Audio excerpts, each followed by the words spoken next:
As a finance professional in a disrupted business landscape, what does it take to be in demand?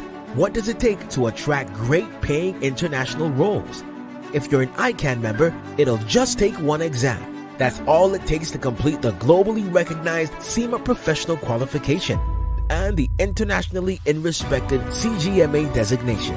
As a CIMA member and a CGMA designation holder, employers will look at you as a finance professional, constantly acquiring new skills to add value to the business.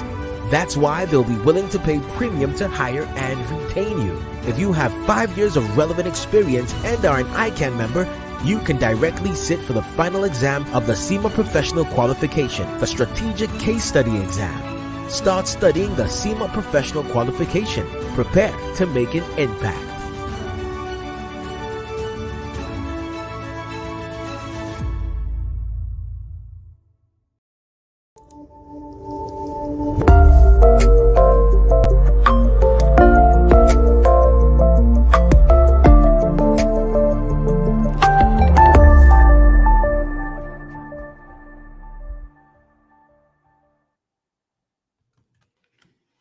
The Debt Management Office, the DMO, prepares the National Debt Management Framework, which we always refer to as the NDMF, every 5 years as a reference document detailing Nigeria's key debt management policies. They also discuss the strategies, the framework for effective public debt management. This framework is a compendium of all the statutory provisions, the regulations, the policies, and also the tools that will be used by the DMO in line with the international best practices for the management of public debt. Most times, we always assume the debt is not required, yet we know some things are required and while some aren't. The debt is actually built towards ensuring that the objectives of the public debt management, like the prudent management of the public debt, also to ensure that the debt contributes to economic growth and development, as well as poverty reduction. Today on ICAN on Air, we'll be discussing the topic, managing Nigeria's debt for sustainable development. And we have in the studio today, I call him Doctor, he's a PhD holder, Raymond O.C. Allen-Ogene. Good evening, ladies and gentlemen. Today is the last day in the month of November 2023. Perhaps I should just say happy last day of the month of November to my dear colleagues and also the friends of the Institute of Chartered Accountants of Nigeria. It's a great pleasure to welcome you to another episode of ICAN on Air. My name remains Fumi Olani. Before we introduce our guests properly into the studio, let's go on a commercial break and we'll be right back with so much information with regards to the subject of today's session. We'll be right back after the commercials. As a finance professional in a disrupted business landscape, what does it take to be in demand? What does it take to attract great paying international roles? If you're an ICAN member, it'll just take one exam. That's all it takes to complete the globally recognized CIMA professional qualification and the internationally respected CGMA designation. As a CIMA member and a CGMA designation holder, employers will look at you as a finance professional, constantly acquiring new skills to add value to the business. That's why they'll be willing to pay premium to hire and retain you. If you have 5 years of relevant experience and are an ICAN member, you can directly sit for the final exam of the CIMA Professional Qualification, the Strategic Case Study Exam. Start studying the CIMA Professional Qualification. Prepare to make an impact.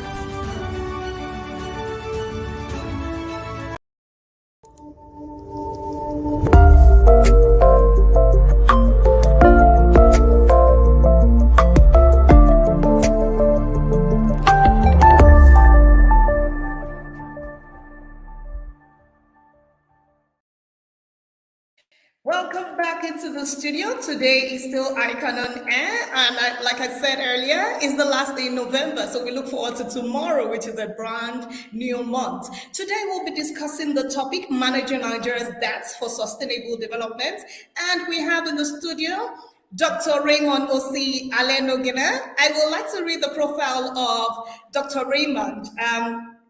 all protocols duly observed. Dr. Raymond is a seasoned financial management executive with over 25 years of experience in the Nigerian financial market. He holds a bachelor degree from Ambrose Ali University, MBA in Uniben, Masters of Banking and Finance in the University of Lagos. He is an alumnus of the Lagos Business School, having completed senior management program. He started work at Alchi Polytechnic as a lecturer in 1988. Thereafter, he moved to Zenith Bank PLC in 1994 before joining Fidelity Bank as a fund manager in 2001. He rose to become the bank's AGM in Southwest in 2008, and he was a retail regional manager, and he established about 10 new branches for Fidelity Bank PLC, both in Lagos and in Southwest of Nigeria. He also has experience in risk management and remedial management of Fidelity Bank. He exited the bank to set up a private consulting practice, and we're happy to welcome in the house because he's currently the head of Department of Economics at Trinity University, Yaba, Lagos, and still teaches as an adjunct lecturer of the Distant Learning Institute at the University of Lagos. He has 28 academic publications and local and international reputable academics journal. He's a member of several professional associations, including the National Economic Society, the Institute of Management Consultants of Nigeria, and the Chartered Institute of Bankers of Nigeria. It is a pleasure to have you in the studio today, Dr. Raymond. Thank you very much for being here today. Thank you very much. It's a pleasure being with you. I greet the professionals, I greet friends of ICAN that are tuning in. It's a pleasure being with you. Thank you for the opportunity to interact with you. It's a sensitive subject. Thank you so much, sir. You know, the topic is really, we'll say it across to say it's a reigning topic, it's trending, and yes, we have to speak about it. So my first question, sir, I just wanted to relate with you on what you, as an erudite scholar, would describe as debts, and when you say there are varying rates, there are types, there are qualities, and what are the features of the differentiation in the ways and manners that each country manages its debt? And perhaps, what would you call national debt? And what are the types of the national debt that are out there for our global viewers to understand better what you know? Okay.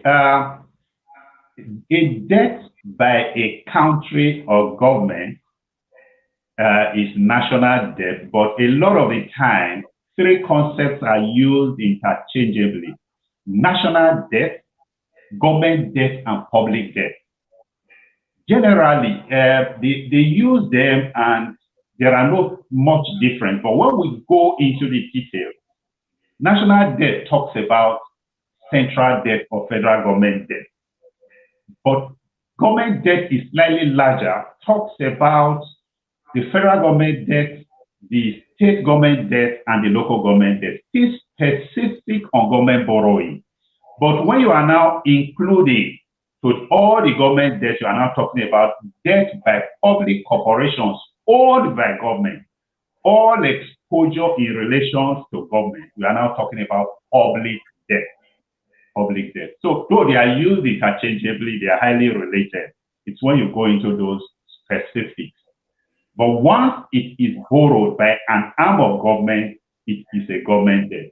Government borrowing is at federal level, at state level, and at the local government level.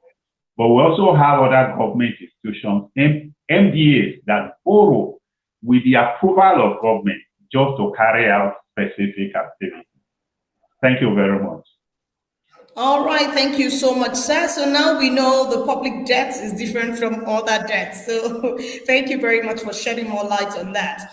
Sir, through the prism of a nation, when we hear things, the phrases like the external debt or the domestic debt, there are positive advantages that one has over the other, or they are just Siamese twins. How can we differentiate the external debt from the domestic debt? Okay, they are certainly not Siamese twins at all. They are not.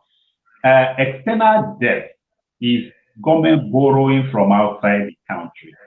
When government borrows, could be from individuals, could be from other governments, could be from other clubs like Paris Club and London Club, could be from multilateral organizations like IMF, World Bank, ADB. We could talk of International Bank for Reconstruction. There are so many. Once it is outside the country, it is called external or foreign debt. And foreign debt relationship, issues with foreign debt. Foreign debt, most of the time, the lender has control over deciding how the debt should be used. So when developing countries started off with external debt, they were having what we call conditionality. That's the lender deciding what they want them to do with it. They will also have a problem with exchange rate risk, because when they are repaying, it's possible the exchange rate at which they borrowed is not the same. And then external debt is most of the time laced with what we call debt overhang. It induces conditions that a lot of the time makes it difficult to service the debt and puts the country in problems. So when a lot of developing countries found out this, they decided to develop their internal debt so that they borrow from their internal financial institutions. So internal debt are debts that are borrowed from local institutions or individuals. And we have long-term, we have short-term. For instance, in Nigeria, we have the capital market, we have the money market where we have commercial banks. Then we also have bonds. Government can float bonds. Government can also borrow by treasury bills. But the danger in borrowing internally is that the government finds itself competing with local borrowers. If government borrows too much from the market, they edge out private investors from the market, because money for lending most of the time is limited. So it is called crowding out effect. So government should be careful about internal borrowing. But the purpose of internal borrowing is to sometimes develop the market when the market is not active, and then also to leverage the banks, give some support to the banks by borrowing from them. But a lot of the time, some banks take advantage of that. When they take advantage, they become lazy, especially when they are meeting their targets and government is borrowing all the money they need. We call that the lazy bank hypothesis. It's induced by internal borrowing. So that is all about internal borrowing. Why internal borrowing can cause the crowding out effect, external borrowing most of the time causes what we call debt overhang. Thank you. Thank you very much. I love the way you ended that. Debt overhang. I hope Nigeria is not in that situation currently. But of course, thank you very much for taking us into the classroom. For my audience, I'll say welcome to ICAN on Air again. I would advise that you get your notes pad and also your pen, because there's so much you need to learn from this session today.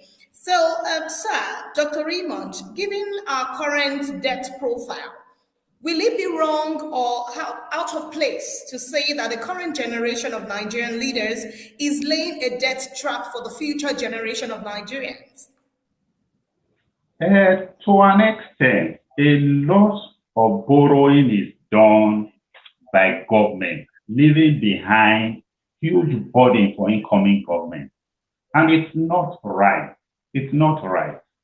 And then if you go into the details of this debt, especially a lot of debt that Nigeria has incurred, you find very little stories about them, history about them, information about them.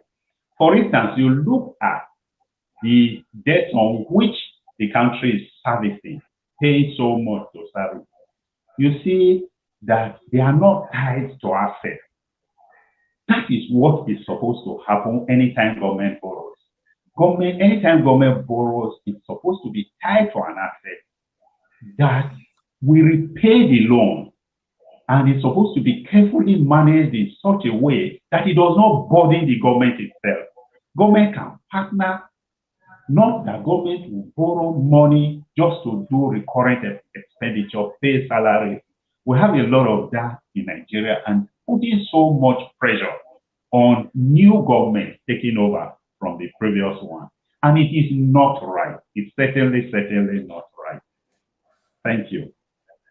Thank you so much. I hope our government is listening right now. We don't want such situation where we are borrowing for recurrent expenditure. It doesn't help the economy in any way. So, one opinion as a Nigerian, sir, I know you work and you live in Nigeria. Would you give us a fair and unbiased assessment of what the Nigerian economy is in terms of growing? Is it growing? Is it static? Is it declining in your own opinion? Now, what is the reason for this, sir? Okay, in my opinion, the the Nigerian economy has really been budding, but it's a very resilient economy, a very strong economy. Why am I saying that? With all the mismanagement and corruption, the country is still going strong. In the past 5 years, except in 2020 as a result of the COVID, that is the only time we had negative economic growth. And these are figures that are being paraded by international organizations and local organizations. Okay, in 2021, the country grew by 3.65%. In 2022, the country grew by 3.25% every year. Even the first 3 quarters of this year, first quarter is 2.31, second quarter is 2.51, third quarter is 2.54. And all estimates used to be above 3%. But you know, this is an election year, presidential election year for that matter. We have already averaged over 2.5%. And right now, the projection is that the economy will grow by not less than about 2.87% at the end of the day for 2023, which is this year. Now, this is a very strong economy. A strong economy, the largest economy in Africa, though closely followed by Egypt and South Africa, but very resilient. And new things are being done. For instance, we have a fast-growing economy in services. We have a fast-growing economy in information and communication. Though agriculture has not grown because, to me, I feel the incentive is not there. Manufacturing itself also is having issues. But the truth of the matter is that when things are put in proper perspective, this country still has a lot of chance. And the country is growing. And the projection for 2024 is above 3%, though Tinubu is talking about his own about 3.75 or thereabout, which is very high. But then it will be above 3%. We are talking about figures by World Bank, figures by we are talking about Fitch and all that. So it's a growing economy. I have a lot of confidence in this economy. And this economy is going to still do well. Thank you. Yes, sir. Just picking some of your words, and I want to take it from where you ended to say one opinion group, they see debt as something good, while another group would say debt is something poisonous. So, for you, what would you consider a debt? Is it necessary? Is it a friend? Is it a foe? Or in what way would you actually classify debts? Okay, you see, a debt is funds that you take to be able to enhance your position either as a business or as a country. In accounting, you people call it leverage, especially when you combine it with equity. It's the same thing with government. A debt can lead to the creation of relationship.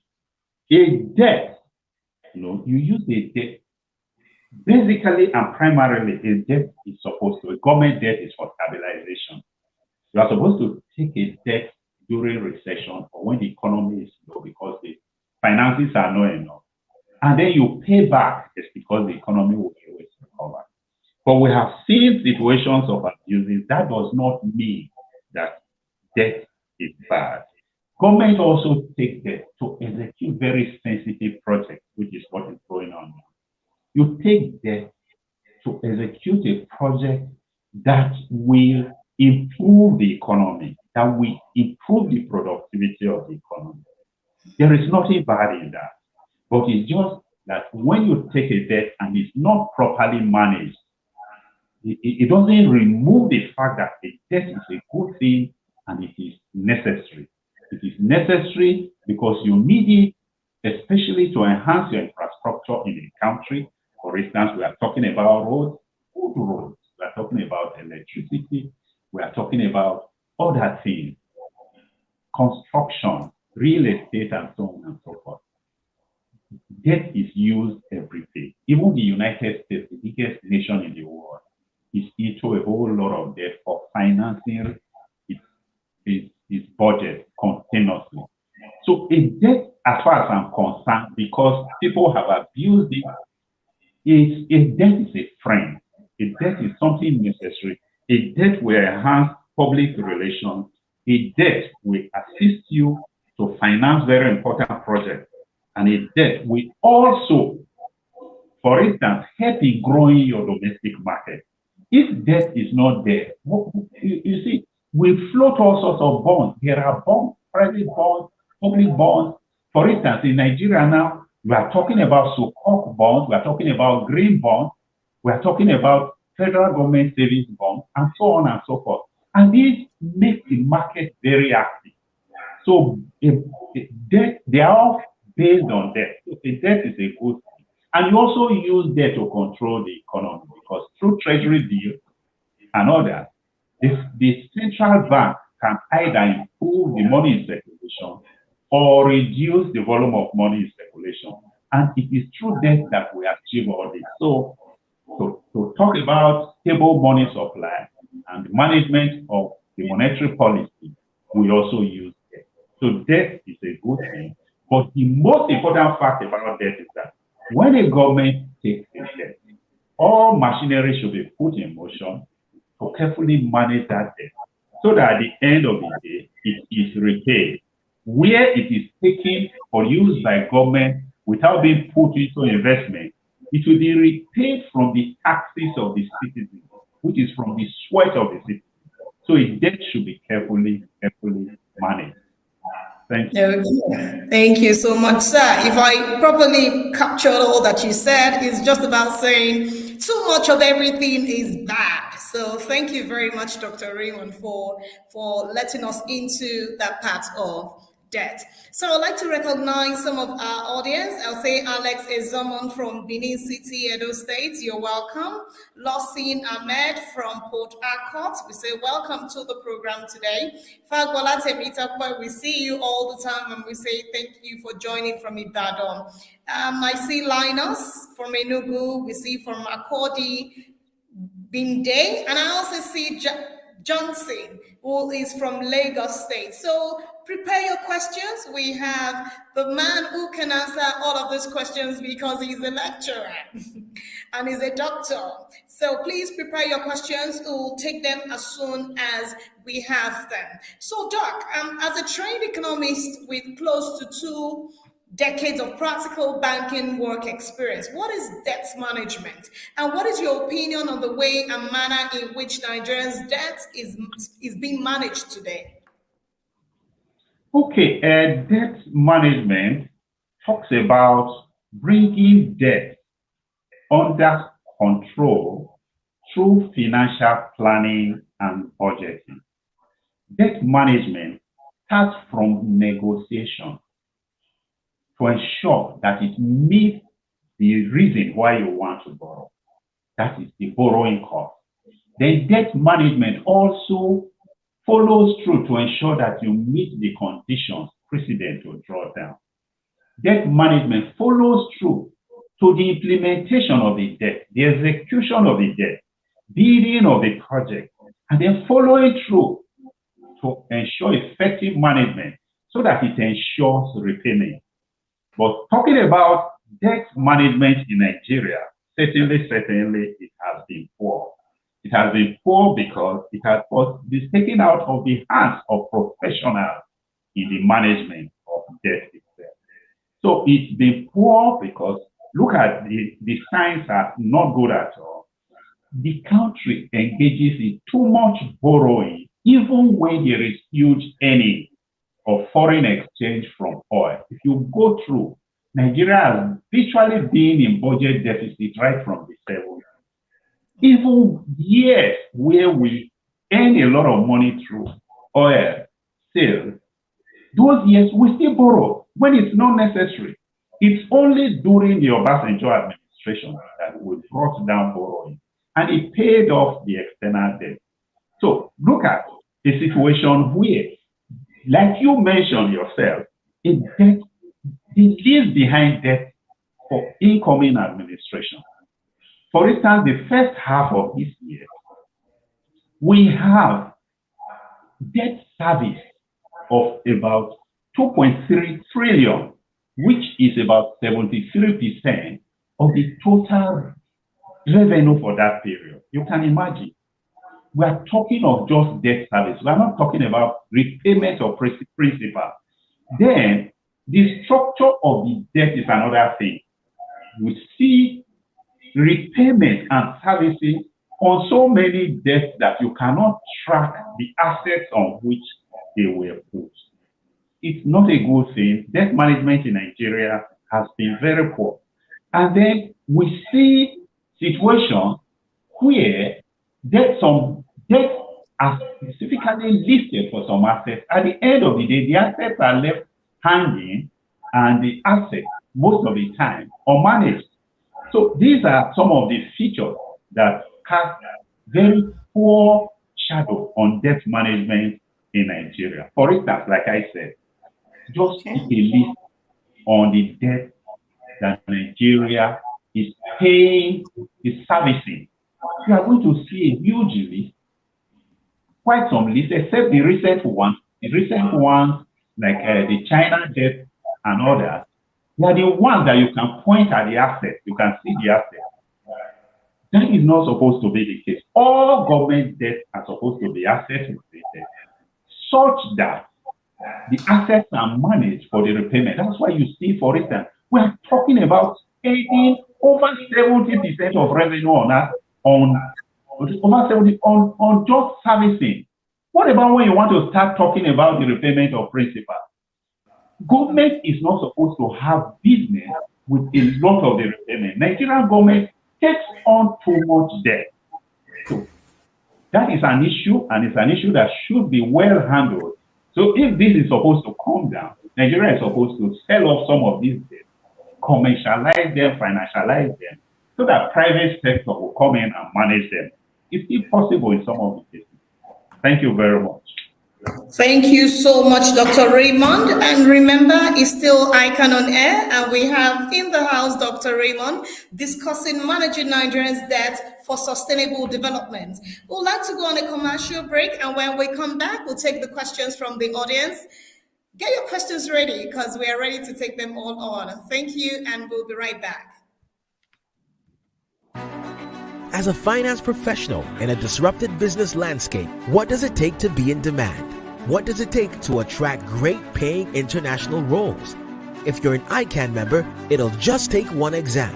That's all it takes to complete the globally recognized CIMA professional qualification and the internationally respected CGMA designation. As a CIMA member and a CGMA designation holder, employers will look at you as a finance professional, constantly acquiring new skills to add value to the business.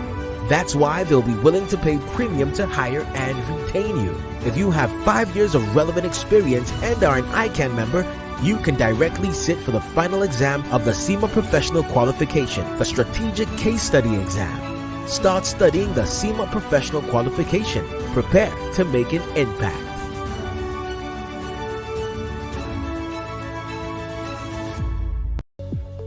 Security is key to national development and growth. No nation can be truly economically successful without peace and stability, or when its security is threatened. This is why we must perform our civic obligation of duly paying our taxes so as to provide the needed resources for government to secure our lives and properties. When we pay our taxes, government is provided with the needed resources to equip our security agencies for a safer Nigeria. The money we pay as taxes is used to purchase equipment and hardware, invest in intelligence and other sophisticated technology, as well as cater for the welfare of all security personnel. A secure nation is a prosperous nation. Nigeria is safer when we pay our taxes. FIRS, it pays to pay your tax.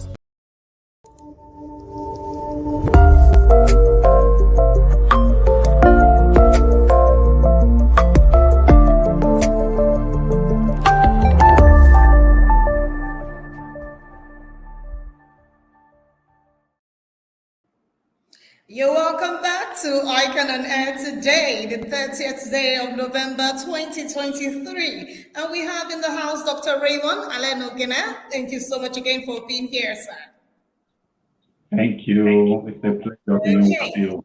Thank you. So, we've been discussing a lot of things. I have learned so much because I have my jotter full already. My page 1 and almost page 2 is full of information. And I guess you're writing too. So, Doctor, I would like to particularly ask about, when you look back into the democratic governance in 1999, and it's on record that between 1999 and 2007, former President Obasanjo was able to actually reduce and manage the nation's debt. Today, Nigeria's debt profile has ballooned to a scary level. And in your personal opinion, sir, what must have gone wrong?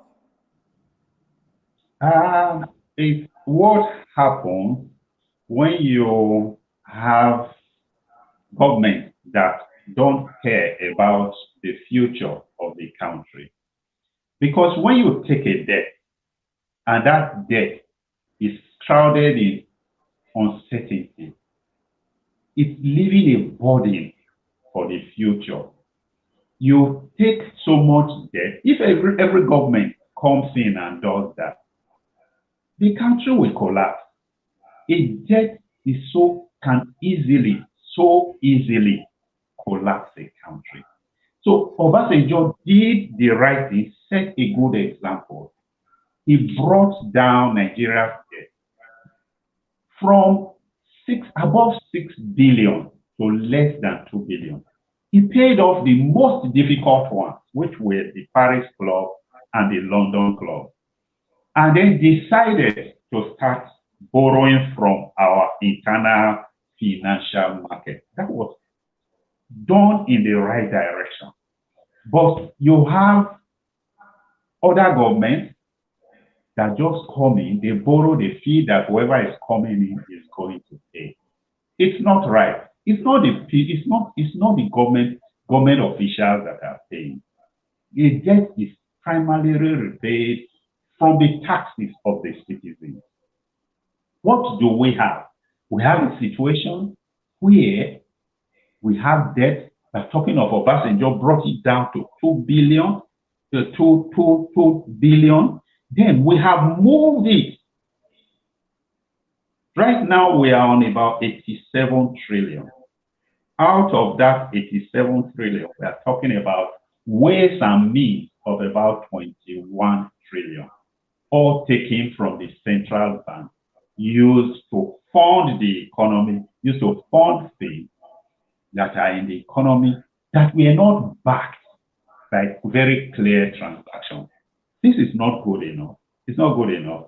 So we have the current administration inheriting a very terrible situation.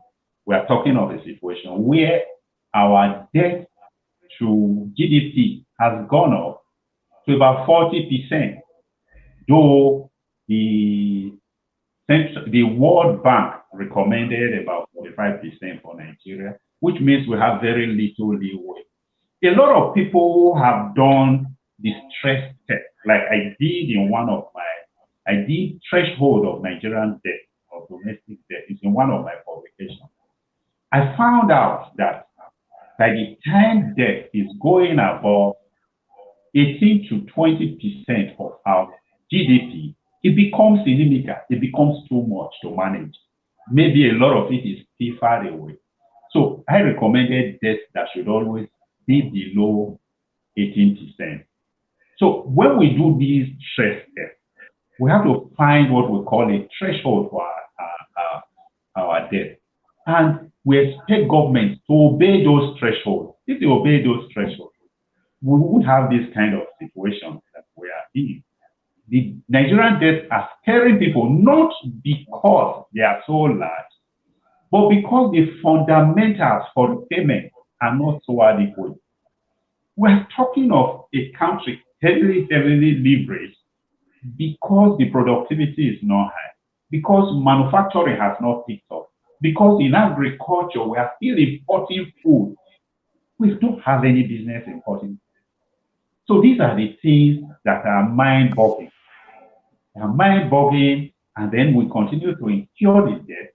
We just not fixing those fundamentals that we are supposed to look at. So it's not good for government not to respect debt threshold. It's not good for government to find out whether a debt will be inimical to the economy or not. To just go ahead and bring in the money, and sometimes it may be tied to an asset, sometimes it may not be tied to an asset. In some cases where it is tied to an asset, sometimes at the end of the day, you find out that it is not viable, that what that asset is generating is not enough to fully repay. And then you fall back to either the federal government or the state government, who will keep servicing and planning for the repayment of the debt interest and principal.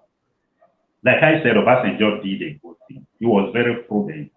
He didn't understand what was happening. He decided to pay off external debt and then decided to mobilize the internal market. That is from that time that we started talking about domestic debt. Started talking about borrowing, rolling out on bonds, and so on and so forth. So kudos to him. He will always be remembered in history. So we are looking forward to any other administration that will manage Nigeria so prudently. Thank you. Thank you so much, sir. We're quite optimistic about Nigeria, and I believe so much in this country, Nigeria. That is why we're all here in Nigeria. So, sir, under the current government, because I know we have talked about Obasanjo's tenure, you recall that subsidy was finally removed on the price of premium motor spirit, the PMS, and the Nigerian naira was floated.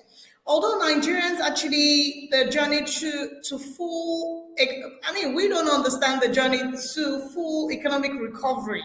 I know it's a long one, but many Nigerians are expecting the nation's borrowings and the debts will start reducing. But the reverse happens to be the case. As the seasoned economist, sir, what really is going on?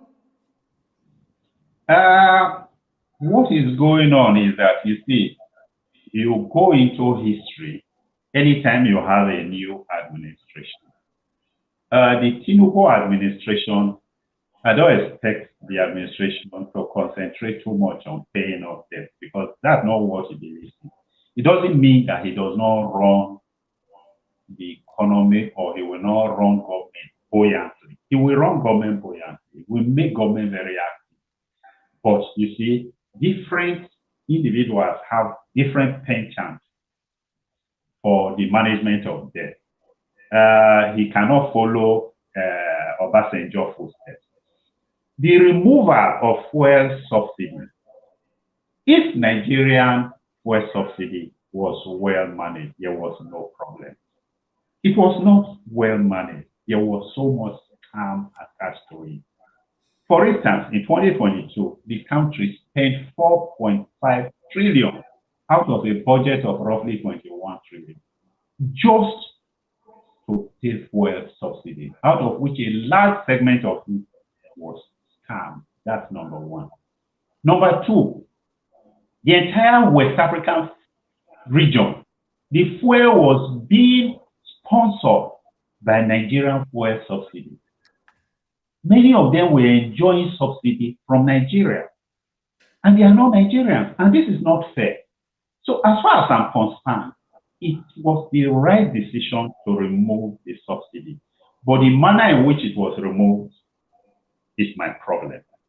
The country was not prepared. The country did not have refineries working. Then all of a sudden, and then the burden was so much. But if the country was prepared and you have refineries running, I think to me, it could have taken it easy, even if people will demonstrate, get the refineries running and remove it. So the fuel subsidy removal is not a bad thing. It's not a bad thing as far as I'm concerned. But talking about the economic direction, I think the economy will pick up. The economy will pick up because the president is getting over fighting this political battle. He will settle down. No matter how you look at it, he has a track record, and then we expect him to settle down and move in the right direction. And when we get there, we'll still talk about some of the things that he's already doing right and those things that he needs to do. Thank you. Thank you. So Dr. Allen Ogena has promised that because the political distractions are over, we will see something different in Nigeria very soon. But you know, the nation's growth and development require effective administration, sir. And also, I would call it sound economic management. And based on the practical economic realities on ground, what would you then say about Nigeria's economic growth and sustainable development? Okay, Nigeria's economic growth and sustainable development, that has really, really been a burden on Nigerians. Nigeria has had first development plan, second development plan, third development plan, up to fifth, and then we started with rolling plan.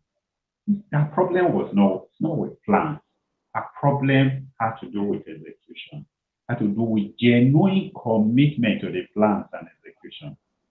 And when we talk about managing the country for effective growth and sustainability, the stories on the developed countries, they are there.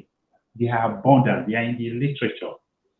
Many of them start with the fact that you should start from agriculture, and there is no fallacy about that. How can you have to be self-sufficient in food production? Agriculture is so big, it's so large, it's so versatile. When you start from there, it will release funds and skilled labor into manufacturing.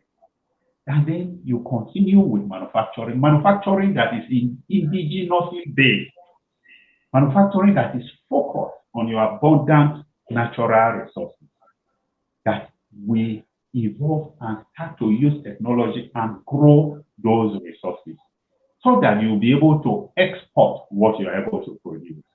And then at the end of the day, you achieve development that is self-sustaining because it came from you, not the kind of development that you have a manufacturing sector that is dependent on imported inputs by over 70%.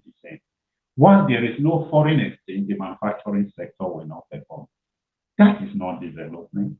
So when we talk about sustainable development, we talk about an effective economic plan, a long-term plan, well conceived, that looks at the relevant sectors of the economy, how they relate to each other, and then mobilization of true leaders who are committed to implementing those plans, ensuring that you have good, versatile agriculture, you have the type of manufacturing that is linked to your local and natural resources, and you have schools that are making research, education that is making research into all those areas.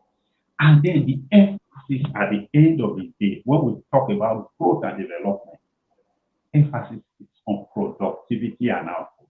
You can't take that away.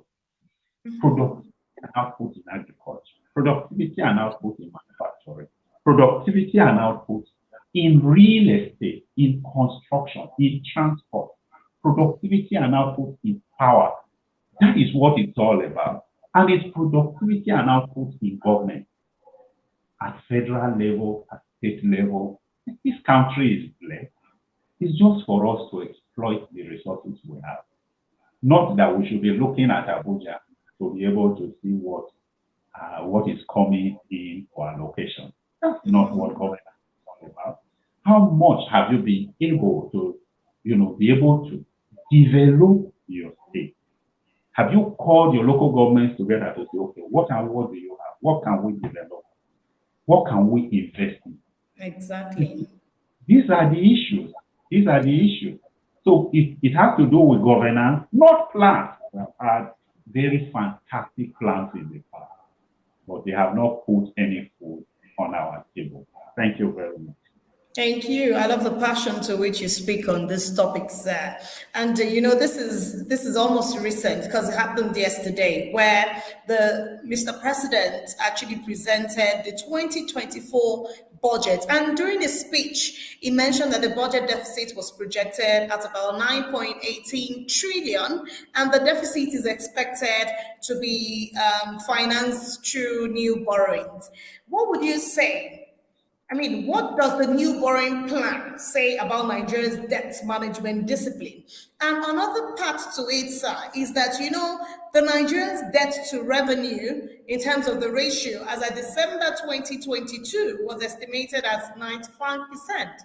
So based on the budget and what was presented yesterday, do you actually foresee an improvement?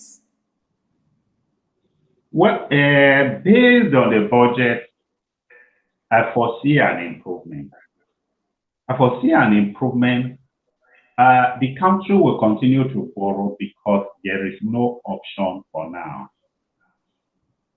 So what I expect is for the government to release some funds, internal funds, from sale of assets, and then also from recovery of looted funds, since so much of that was seen in the past administration, and reduce the borrowing.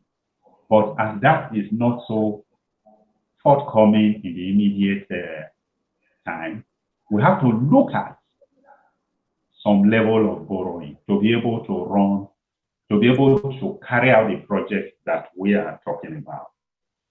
I don't have any problem. I don't have much problem with this budget. This budget is moderate, an improvement on last year's budget. We're talking about 27.5 trillion. Last year's budget was 21.8 trillion. But we are also talking about a budget deficit of 9.8 trillion. That is 3.88% of the budget. But last year, the budget deficit was 13.78 trillion, which was 6.11% of GDP. So the issue is that I don't see him having much leeway apart from borrowing in the immediate term. The important thing is when you borrow, you use it effectively. Then the other aspect that I'm so happy with when I saw is like he was looking at the issues that are dear to my heart. He talked about security and a lot of votes on security. He talked about infrastructure, specifically mentioning transport and power. And then just before he presented the budget, he gave a directive for massive road maintenance, road rehabilitation and maintenance. Then we're talking about power. We're talking about works and housing in the budget. We're talking about education. And then at the end of the day, he was talking about how he will improve employment and then the ease of doing business. Even the vote on air improved. So it's not all lost. It has the relevant area, very important. He's picking them up and he's emphasizing them. So we expect him to do more in this area, especially in terms of the drill efficiency. We're talking of effectiveness in project delivery and management, so that we cut down on all the loose ends that we are having in the economy. The budget, as far as I'm concerned, is okay. The budget is okay. And he has emphasized some very important areas that are germane for this economy to run. Thank you very much. Thank you so much. So it's still managing Nigeria's debt for sustainable development. And we have questions already from the audience. I mean, we have a lot of questions already. So I hope you're ready to take all this in because our members always have intelligent questions that will change Nigeria as a whole. So Onuma NS Chukwu Naru says, Sir, is Nigeria's debt a good debt or a bad debt, considering the profile and structure without commensurate infrastructures and defined repayment plans? I know because you mentioned the positive and the negative side of debt. So right now it's saying what without the commensurate infrastructures and defined repayment plan. What would you say about that, sir? Is it good or bad?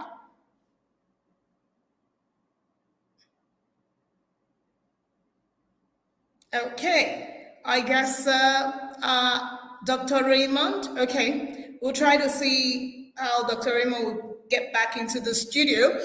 But we'd like to recognize our members here. I will say thank you very much, Ifeanyi, for joining. Shosa Olusoji from Ogun State, thank you very much for being part of today's session. I will say Abel Aigbodion Asian. Thank you very much. You're always here. We see you and we recognize you this evening. Olopade Lukman, thank you so much. Gloria Isaac, thank you for being here. And we have Audrey Williams. Thank you so much for being here. It's still an interesting topic with a lecturer from the Trinity University, Yaba Lagos, is discussing how we can manage our debt in Nigeria for sustainable development. And we have a lot of questions already that we need to ask him as much as possible, the ones that he has taken. I have my notes full, and we must understand that the government of today is doing all it can to ensure that we reduce the borrowings, we reduce the debts. But how can we do this? So, Dr. Raymond, it's good to have you back. I know, I mean, the situation happened, internet happened, or perhaps anything happened. You're welcome, sir.